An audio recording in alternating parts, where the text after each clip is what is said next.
So you'll want to make sure that you don't put this on top of an existing wallpaper. I would strip it down. And a lot of people don't know how to strip existing wallpaper, but it's very simple. You need to take very hot water, and I usually put it in one of those pumpers.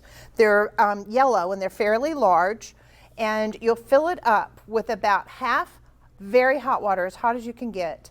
And then I'll put in a entire container of Dawn liquid soap. Stir that up very well, and then you're going to know that it's got a sprayer on the end of it. So it's a little metal sprayer, and then spray it over all of the wallpaper. Let it sit for 30 minutes, and then spray it completely again. Then you're going to be able to come back, and it will literally make the glue that the wallpaper was put on with separate, and you'll be able to peel it off. It's so easy. You don't have to buy an expensive wallpaper stripper. Just use really hot water and Dawn liquid soap. Now, that was your tip. All right. So